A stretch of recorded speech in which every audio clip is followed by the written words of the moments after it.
Hola, ¿qué tal están? Hablando de la libertad. El lema de la Revolución Francesa de 1789, como se sabe, fue libertad, igualdad y fraternidad. Y libertad aparece como la primera palabra de ese famosísimo lema.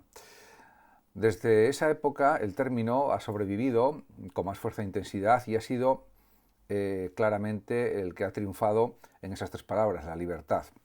Incluso en el siglo XIX, las grandes revoluciones que hubo, por ejemplo, la 1830, 1848, insisten en la cuestión de la libertad. Y también podemos decir que una de las aspiraciones fundamentales o básicas de los individuos y sociedades actuales es la consecución de la libertad. Por tanto, se puede decir que el ideal de libertad es uno de los valores más universalmente reconocidos y un principio natural al que todos tenemos derecho. A partir de esa libertad podemos decir que se manifiesta claramente nuestra propia individualidad, nuestro más íntimo y más personal modo de ser. También podemos pensar en que existe una especie de búsqueda de la libertad, que se ha asociado desde siempre a la idea de responsabilidad. Efectivamente, somos seres sociales y seres biológicos, pero también tenemos realidades que debemos atender con nuestra atención y, por otra parte, hay que decir también que la plena autorrealización humana será el resultado de la interrelación entre conciencia, libertad y compromiso de responsabilidad con nuestras acciones. De esta manera, diríamos que reivindicamos también nuestra propia identidad. Si hubiera que definir una delimitación del concepto de libertad, pues primero hay que pensar que el término libertad procede etimológicamente del latín libertatem. Su significado fundamental es el de emancipación. Pero además también la libertad se ha entendido en cierta forma como autocontrol, como libertad para. Desde este punto de vista político se entiende como la garantía de los derechos civiles.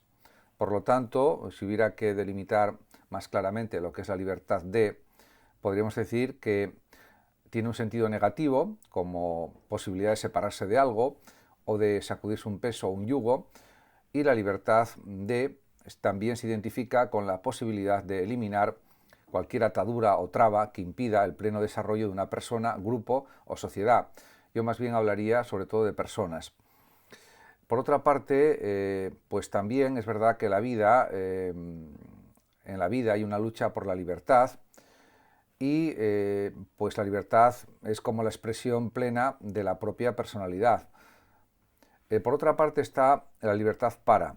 Desde esta perspectiva se entiende que la libertad es una posibilidad de autodeterminación, de autodominio, podríamos decir, para realizar un objetivo, alcanzar una meta, cumplir un fin, etc. En este sentido, también se puede hablar de una manera más práctica diciendo que la libertad pues es el conjunto de libertades civiles.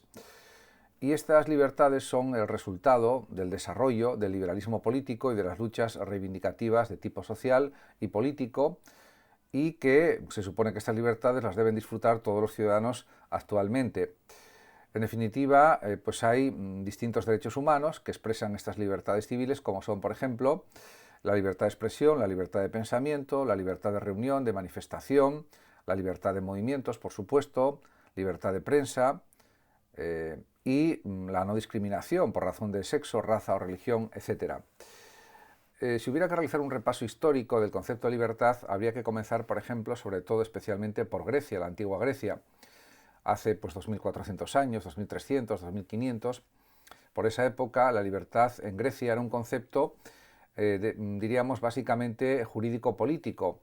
Era libre quien no era esclavo. La esclavitud, por supuesto, era algo pues terrible, era un anacronismo, era una cosa totalmente injusta, y en ese sentido pues esa esclavitud pues no tenía que haber sucedido nunca. Los esclavos venían de las guerras, de los prisioneros que se lograba, diríamos, tomar como presos y que luego pues, se convertían en esclavos. Eso también sucedía en Roma y era algo también anacrónico y que pues, estaba contra todos los derechos humanos. Incluso el propio Aristóteles, influido por la mentalidad de su tiempo, pues consideraba que la esclavitud era algo natural y normal, cuando realmente no lo era. Por otra parte, diríamos, ya con Sócrates se amortigua la diferencia entre libre y esclavo, se apunta a la idea de libertad como una realidad interior universal, eso pues también influyó en Platón.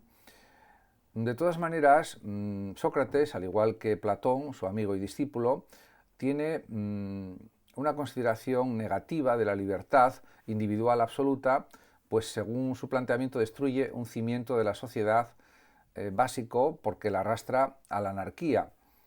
En cualquier caso, yo considero que la libertad, siempre que se respeten las leyes, es algo que tiene que ser absoluto. Por otra parte, en la mentalidad griega antigua, de hace 2400 años, 2300, etc., el buen ciudadano debe plegarse a los dictados de la comunidad, aunque estos fuesen flagrantemente injustos, tal como se aprecia, por ejemplo, en diálogos de Platón como Critón, o en este diálogo de Platón, que es el Critón o el deber del ciudadano. Luego ya, si nos trasladamos a la época del cristianismo, porque diríamos la etapa romana pues es parecida en cierto sentido a la etapa griega. De hecho, Roma está muy influida por la cultura griega, como se sabe, y por la filosofía helenística y griega en general, aunque por supuesto con sus características propias como cultura imperial y como cultura republicana romana. Podemos decir que en los primeros tiempos del cristianismo se agudizó esta tendencia de entender la libertad como conciencia interior, libre, y también surgió la idea de la voluntad del ser humano como causa única de sus propias acciones. Y de esta manera ya nos acercamos más a la Edad Media y también a planteamientos de la Edad Moderna y de la edad actual, de la época actual. En ese sentido, se agudizaba pues, una especie de conciencia de libertad interior y de libertad de creencia para defender, por supuesto, la autonomía interior de cada persona, su conciencia, sus ideas, frente, por ejemplo, en el caso del cristianismo, a las persecuciones romanas del cristianismo y frente también, en parte, a la racionalidad griega, porque no hay que olvidar que el cristianismo se nutre también de la filosofía griega, sobre todo de Platón, fundamentalmente en la Edad Media también de Aristóteles a través de Tomás de Aquino, etc., y de otros pensadores, sobre todo de los estoicos, fundamentalmente, que coincidían en bastantes puntos con determinados aspectos del cristianismo. En definitiva, se puede decir que la idea de libertad servía como base y justificación de creencias y modos de vida irracionales frente a los criterios racionales griegos también. Ahí había también pues, una especie de aparente contradicción. Y pues también se reclamaba la racionalidad de la fe de alguna manera como expresión de la autonomía de la libre voluntad, podemos decir. Durante la Edad Media, en cambio, la libertad pues, diríamos, integró en la idea de libre albedrío, que es una voluntad guiada por la razón, iluminada por Dios, y eso sería el reflejo de la expresión de Dios en el alma humana. En definitiva, se pasó pues una especie de antropología religiosa o diríamos, de teocentrismo, un teocentrismo que aparece muy claramente en las obras de los grandes escolásticos como Tomás de Aquino, San Buenaventura, Duns Scoto, etc. Y, pues, por ejemplo, que también aparece en general en los pensadores religiosos y que además ese teocentrismo estaba, diríamos, introducido en la vida de la Edad Media, en los siervos de la gleba, en los nobles, etc. Podemos decir también que esa libre voluntad, que ya existía en la Edad Media, también estaría marcada por un carácter eminentemente religioso y moral, con bastantes afinidades, y que la antigua concepción griega de la libertad social y política pues había prácticamente desaparecido, o realmente desaparecido, porque no hay que olvidar que el teocentrismo de la Edad Media supone también una estructura feudal muy rígida, donde había pues, los reyes, los nobles, los marqueses, condes, varones, etc., y luego estaría el estamento eclesial, el clero, nobleza, clero, y luego el pueblo, que eran los siervos de la gleba, fundamentalmente. Pero esto cambió a partir del Renacimiento, sobre todo a partir de los siglos XIII, XIV, XV, y durante la Edad Moderna surgieron una serie de circunstancias que significarán la reformulación de la idea de libertad e incluso el cuestionamiento de su propia existencia, porque en el Renacimiento se exalta la libertad individual y también la libertad intelectual de interpretación de la Biblia, lo que daría lugar también pues, a fenómenos como, diríamos, por ejemplo, el luteranismo, el protestantismo, y con Calvino, Lutero y otros reformadores de la Iglesia, y también hay reivindicaciones en relación con la libertad política frente al poder político de Roma en cuanto pues, a creencias, en cuanto a ritos religiosos, interpretación de la Biblia, etc. En definitiva, reclamación de libertad frente a la Iglesia de Roma. También en el Renacimiento se produce una crítica del esencialismo metafísico, que significará el cuestionamiento del edificio teocéntrico y también del dualismo antropológico entre alma y cuerpo, porque hay ya una fusión entre alma y el cuerpo interviene en el alma y el alma interviene en el cuerpo de una forma muy completa, muy directa. Por otra parte, también se observa en el Renacimiento pues una nueva forma de entender al ser humano, surge el antropocentrismo, lo más importante es el hombre más que Dios, y ya por ejemplo con Giordano Bruno, que por otra parte era filósofo y religioso, era dominico, pero sobre todo con filósofos como Hobbes y como Hume ya en el siglo XVIII, se promueve, podemos decir, una conciencia de recolocación de las relaciones entre humanos y animales. El propio Hume, por ejemplo, era un pensador ateo o agnóstico, porque no creía en Dios y porque consideraba que todo lo que existe está en este mundo, no hay otro mundo supranatural, un mundo supraempírico, ni existe la vida después de la muerte, etc.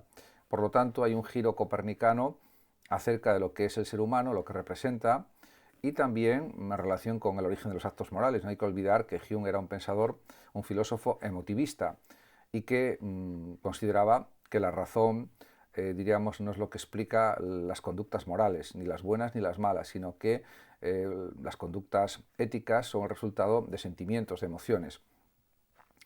Por otra parte, también el propio Hume habla de la empatía, de la simpatía, también del utilitarismo a nivel político, la solidaridad, el altruismo, etc. Ya también en el Renacimiento va surgiendo, y también durante la Edad Moderna, una nueva ciencia, sobre todo a partir del siglo XVII, empieza ya con Copérnico, con su, diríamos, heliocentrismo, frente al geocentrismo aristotélico y propio de la Edad Media, que seguía también Aristóteles, pues ya en el siglo XVII con figuras como Galileo, Tycho Brahe, Kepler, Newton y otros, pues surge pues, el método hipotético deductivo, y pues ya se va conformando lo que son las distintas ciencias, la física, la matemática, poco a poco. Eso culmina más sobre todo en el siglo XVIII y especialmente en el siglo XIX. Por tanto, la nueva ciencia crea un nuevo marco conceptual desde el cual se pueden entender perfectamente las relaciones entre lo humano y el resto de la naturaleza. No en vano Galileo decía que la naturaleza está escrita con caracteres matemáticos. La naturaleza está escrita en caracteres matemáticos y por eso la podemos entender. Todo se intenta matematizar, controlar a nivel matemático, físico, se descubren las leyes de la naturaleza de una manera más precisa, más exacta, más completa. También la labor que realiza Newton con sus obras de óptica, pero los principios de matemática y otras obras, pues ya van conformando lo que va a ser la ciencia moderna. Además, ya en el siglo XVIII, Kant, este gran filósofo alemán, reconoce el carácter regulativo moral de la idea de libertad, pero no su carácter fáctico, propio de los hechos. En el desarrollo también filosófico de la época, especialmente si nos fijamos en el siglo XVIII, en la época de la Ilustración, y también en el siglo XVII, cuando vivió Descartes, se pueden señalar varios aspectos importantes. Por ejemplo, el mecanicismo de Descartes, que culminó, por ejemplo, en el libro El hombre-máquina de Holbach, o en ese concepto, y también con Hume, aunque pues, también él considera que la libertad supone no coacción.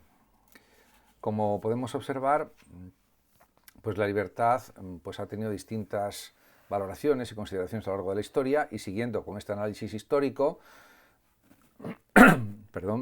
pues podemos también hablar de lo que sucede en el siglo XIX, con, por ejemplo, el libro sobre la libertad de John Stuart Mill, que era un pensador inglés utilitarista, amigo de Bentham, de Jeremy Bentham, también utilitarista, su padre Jaime Mill también lo era, y, en definitiva, como resultado de la definición humana de la libertad como posibilidad de elegir, pues se derivó esta perspectiva política de Mill, que considera que bueno, pues tenemos que intentar ser libres y que la libertad es un valor básico en la vida humana.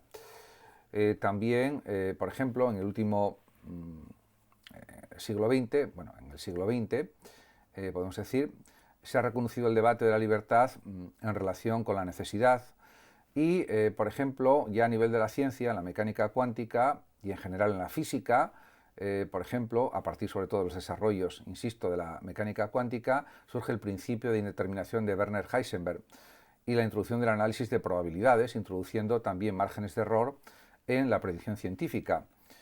Se han venido abajo los ideales de causalidad absolutamente rigurosa y necesaria y pues también la previsión infalible. En ese sentido, se rompe también con el modelo de la explicación mecanicista o cientificista absoluta de la naturaleza y en consecuencia de la realidad humana. También es verdad que ahora se conocen muchas más cosas acerca, muchos más aspectos o muchas más cuestiones sobre los comportamientos humanos porque la evolución de la neurociencia, de la neurología, de la medicina, ha hecho que conozcamos mucho mejor cómo funciona el cerebro. Por tanto, podemos mejorar la predictibilidad de las conductas humanas, pero nunca podemos garantizar cómo van a ser, porque sigue interviniendo el factor de la libertad, afortunadamente. Y también podemos estar seguros de que siempre habrá un margen de indeterminación, insisto, en relación con la libertad de las personas, porque somos seres libres. En ese sentido, eso ha quedado bastante claro ya en el siglo XX y actualmente pues yo creo que también es algo evidente. Podemos decir que ya durante el curso del siglo XX, sobre todo después de la Segunda Guerra Mundial, pues hay un panorama intelectual, o lo hubo, en el que había una clara tendencia hacia el existencialismo. Esta tendencia fue desarrollada sobre todo por Merleau-Ponty, Jean-Paul Sartre y otros pensadores existencialistas. También en el siglo XX surgió, o por lo menos a principios del siglo XX, el análisis fenomenológico de Edmund Husserl. En relación con Sartre podemos decir que es un filósofo muy importante, un gran pensador metafísico, un gran fenomenólogo, también un gran escritor y literato, al que le dieron el premio Nobel, y que nació en 1905 y murió en 1980, pues en su gran tratado metafísico, El ser y la nada, pues habla, por ejemplo, del ser en sí. Para Sartre, el ser en sí es el ser de las cosas, de la realidad no humana, es lo que aparece a la conciencia y por tanto no es más que un fenómeno, algo fenoménico, una manifestación que debe ser desvelada. En cambio, el ser para sí está referido, diríamos que a la persona en lo que tiene de ser humano y no de realidad cosificada. Podemos decir también que hay algo propio del ser humano y que es precisamente la libertad. En ese sentido, el ser humano es cosa por su cuerpo, por su pasado, por su situación y por su muerte. Pero también Sartre concluye que la dimensión fundamental del para sí, precisamente del ser humano, es la libertad, dado que el para sí no es, tiene que hacerse. Por lo tanto, esto es la esencia del existencialismo. La existencia precede a la esencia, viene a decir Sartre. De hecho, para él nos inventamos a nosotros mismos a cada instante, creando nuestros propios valores. El hombre o los hombres existen y tienen conciencia de su existir. Por lo tanto, en ese sentido, hay también una responsabilidad personal en lo que elegimos, en lo que hacemos. Por lo tanto, la idea de responsabilidad también surge en relación con la libertad. Diríamos que la responsabilidad es una consecuencia ética de la libertad, como imputabilidad por las acciones humanas, y es algo ya muy antiguo, que ya estaba establecido en la antigua Grecia, en tiempos de Platón, por ejemplo, y esta idea aparece ya en Platón cuando declara en la República: cada uno es la causa de su propia elección, de ello no debe imputarse a la divinidad. Y esto también se amplió más con el cristianismo a partir de la idea del libre albedrío y del juicio final de nuestros actos. Por otra parte, también hay otra idea importante que es la de la autonomía personal. Somos seres autónomos. Podemos, pues, encaminar nuestras acciones a partir de los objetivos que marquemos o que deseemos y así ser así dueños de nosotros mismos. Esto es lo que significa ser autónomos.